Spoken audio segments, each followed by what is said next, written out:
んにちは。こんにちは。リセノのバイヤー担当の大場です。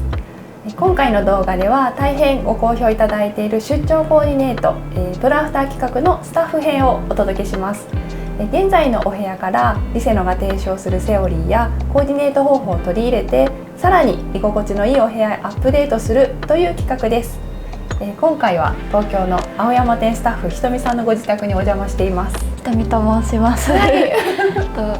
本日はよろしくお願いいたします。よろしくお願いします。現在私は入社2年目で、はい、青山店でショップスタッフをしております。はい、でお家は7畳ワンルームのお部屋で一人暮らしをしております。はい、本日のプロアフター企画をとても楽しみにしておりました。本当ですね。ありがとうございます。お願いします。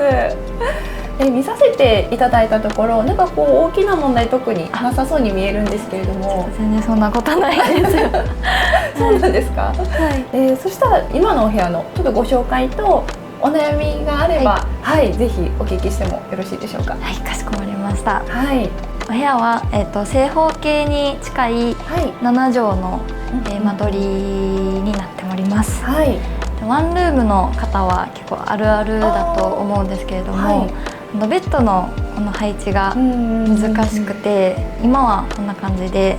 お部屋入って、左側に寄せてベッドを置いて、反対側に収納として、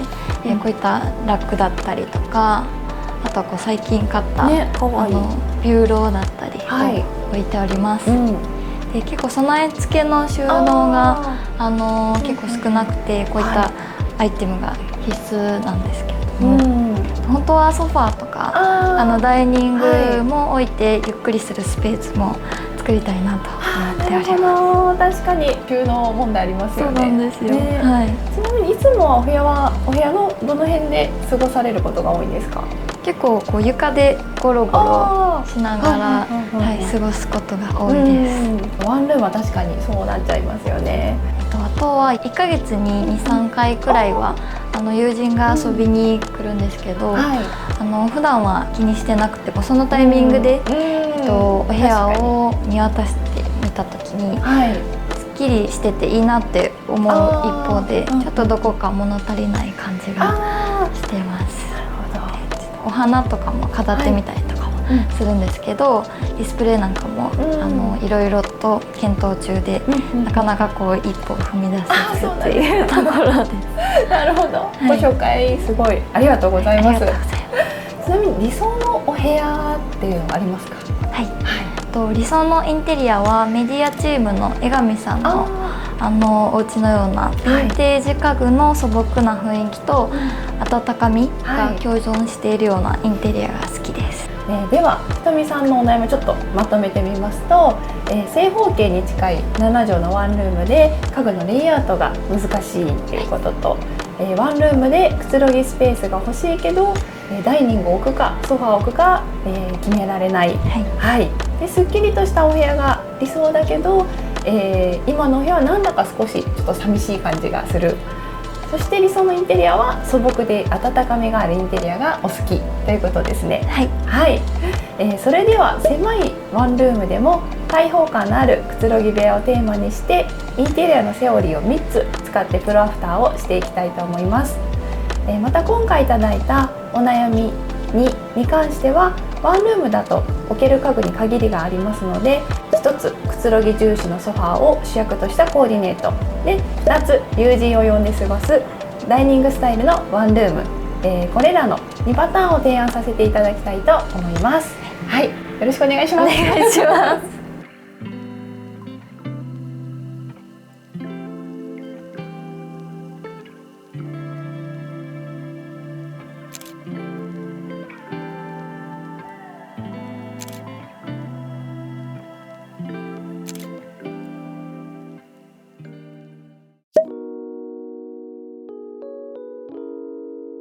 ひとみさん完成しました。はい、失礼します。はい。すごい。ビューローもそうなんです。こちらに見やすいところに移動していただいて、デイビッドもすごい嬉しいです。ちょっとコンパクトなデイビッドソファーをちょうどハマりました。ありがとうございます。はい、ここもすごい綺麗に飾っていただいてありがとうございます。ありがとうございます。それでは早速、お悩みごとに取り入れたセオリーを一つずつ解説していこうかなと思います。はい、お部屋が狭くレイアウトが難しいというお悩みに対しては、見心地と使い心地のレイアウトのセオリーを使って解決しました。はい、レイアウトを考える際にこの2つの視点から考えると素敵なお部屋にすることができます。まず見心地のセオリーとして取り入れた部分を一緒に見ていきましょう。はい、はい、まずはお部屋に入った時の、目線の止まり先、つまりは扉を開けてまっすぐ前の壁、ひとみさんのお家でいうとベッドの足元、ここですね、ここを彩りました。はい、この場所を意識的にフォーカルポイントに仕立てることでパッと見て素敵なお部屋という印象を与えることができるんです。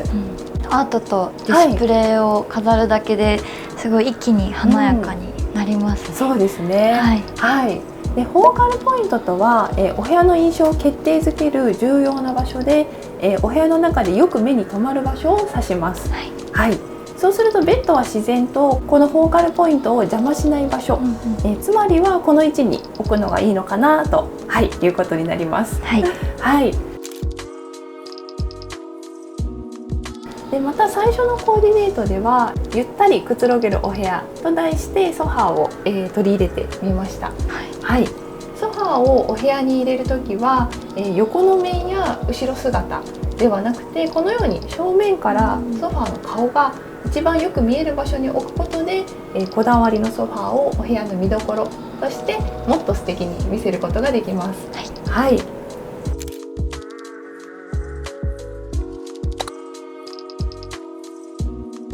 次に使い心地のセオリーです。使い心地とは暮らし心地のことですね。はい、はい、いくら素敵なお家でも暮らし心地が悪いと素敵なインテリアとは言えないんですね。はい、で見心地に加えてきちんと使い心地も考えるのが、レイアウトのセオリーということです。はい、はい、例えばなんですが、こちらの動線、動線は60センチ以上確保することで人一人がスムーズに行き来できると言われています。はい、はい、でこの辺りの幅も60センチ以上確保しておくことを意識すれば使い心地のいいお部屋にすることができます。その他の使い心地としては片付けやすさが挙げられます。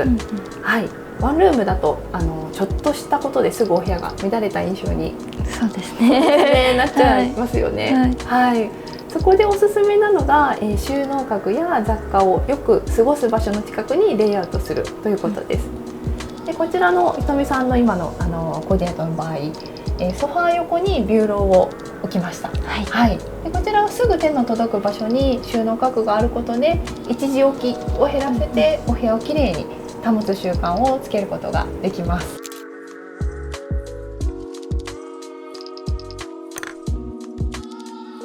続いて、はい、ワンルームでくつろぐスペースがないというお悩みに対しては家具選びのセオリーを取り入れました。はい、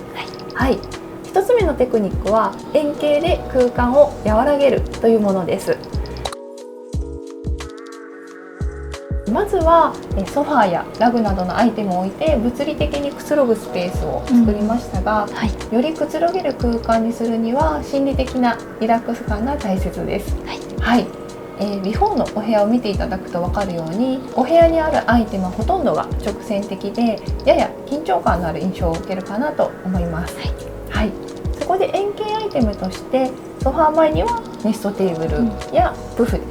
でビューロー横にはスツールだったりトローリーで、入ってすぐのこちらのフォーカルポイントにはフロアライトを置いてみました。はい、はい、で角々しい家具のすぐそばに円形アイテムを配することで心理的緊張感を和らげてよりほっこりと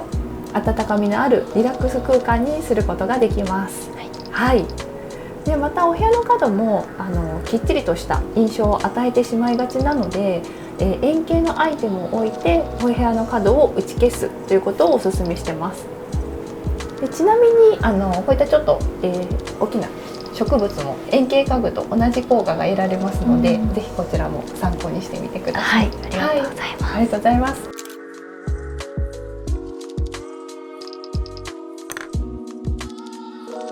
最後にお部屋が全体的に物足りない感じがするというお悩みに対しては、装飾のセオリーを取り入れました。ここで皆さんも何か物足りないなといった時に一度試してみてほしいテクニックをちょっとご紹介します。はい、はい、それは、ポイントスタイリングです。空間を、上、中、下空間の3つに分けた時にそれぞれにまんべんなくアイテムを配置するというテクニックです。上空間は目線の高さの空間、で中空間が主役の家具、下空間が床ということです。はい、はい、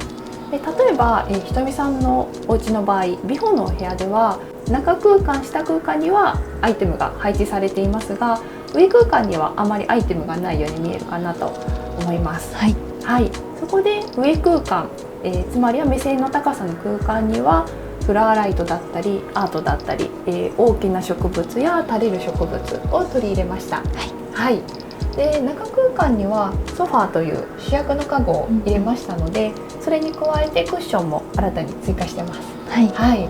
で同じく中空間にあった、こちらのベッドにも彩りとしてアースカラーのブランケットを加えてみました。でまたベッドの上にはアートの色と同じカラーのクッションをいくつか置いてみました。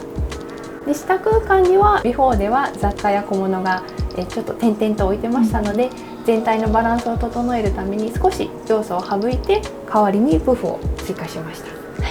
い、どこに手をつけたらいいかわからないという状況でも、上中下に空間を切り分けてアイテムバランスを考えることでスタイリングが簡単になるかなと思いますが、いかがでしょうか。はい、そうですね、はい、今お伝えいただいた内容だったらすごい難しく考えずにできそうだなと思いました。よかったです。はい、ありがとうございます。ちなみにこのポイントスタイリングでアイテムを取り入れる際に意識すると、さらに上級者のインテリアになるポイントが2つあります。はい、はい、この写真を見て視聴者の皆さんもぜひ考えてみてください。正解は、トーンを揃えること、そしてレピュテーションをすることです。こちらはひとみさんもご存知ですかね。はい、そうですね。さすがです。こちらを見ていただけると、お部屋全体で使われている色の明るさや彩度が揃っているのがわかるかと思います。はい、またアートで使われている色と同じカラーのアイテムを、ベッドのクッションであったり、ソファーのクッションや、スツール、トローリーなどで黒を繰り返していたりと、色や素材をレピュテーションすることでインテリアの上級者のような統一感のあるお部屋になります。はい、はい、ではここまでソファーでゆったりくつろぐワンルームと題したコーディネートを紹介してきましたが、次はソファーの代わりに、はい、ダイニングを取り入れたお部屋を組んでいきたいと思います。はい、それもすごい楽しみです。ありがとうございます。はい、それではもう一度フラフターをしていきます。はい、はい、お願いします。お願いします。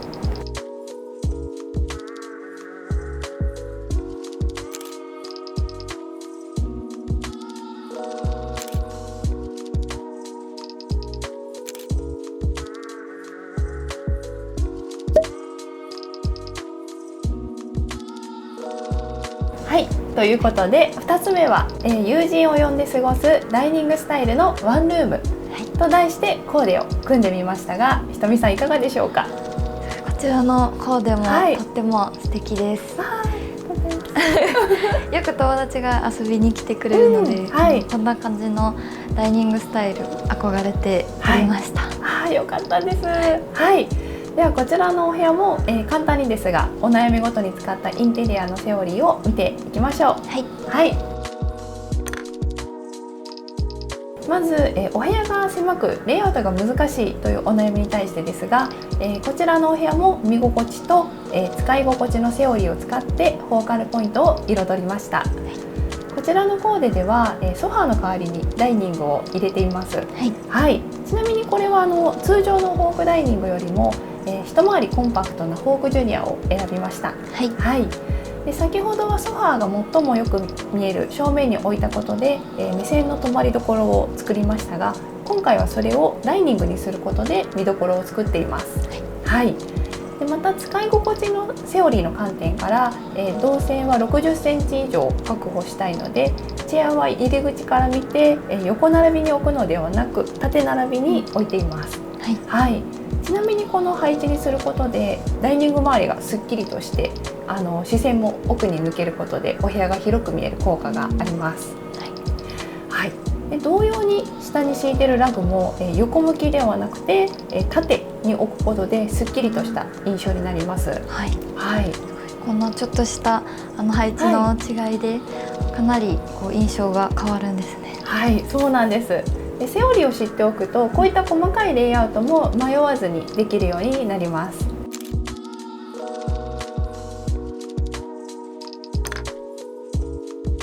次にワンルームでくつろぐスペースがないというお悩みに対しては、このコーディネートでも家具選びのセオリーを使っています。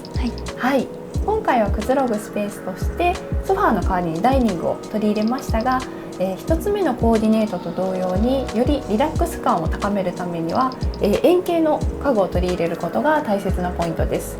はい、ですのでダイニングも円形のものをチョイスしています。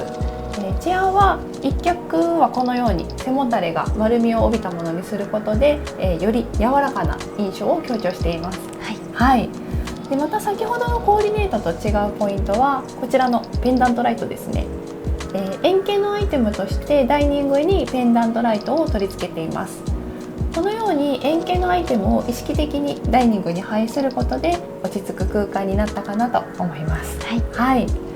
そして、ワンルームではお部屋の区切りがないので暮らしのスイッチの切り替わりが難しいことがよく挙げられます。く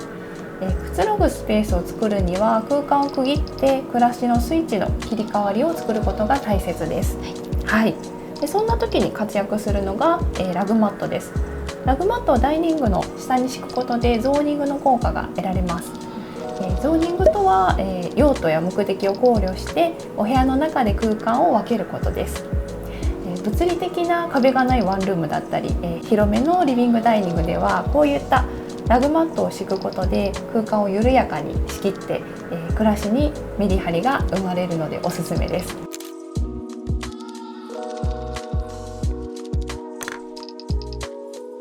次に使ったテクニックは多灯照明のテクニックです。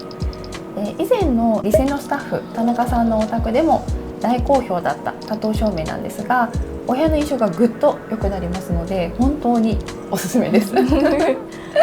ダイニング上にペンダント、ベッドの足元にはフロアライト、ビューロー上にテーブルライトとバランスよく照明を配置しています。でこのように段差をつけて照明を配置することで光に陰影とリズムが出て奥行きのあるリラックススペースを作ることができます。ちなみにですが最適なお部屋の明るさは1畳あたり15から20ワットですので、ひとみさんのお宅の場合は105ワットから140ワットが最適ということですね。これを知っておくだけで照明選びがぐんと楽になりますので、ぜひこれを機に覚えておいていただけると嬉しいです。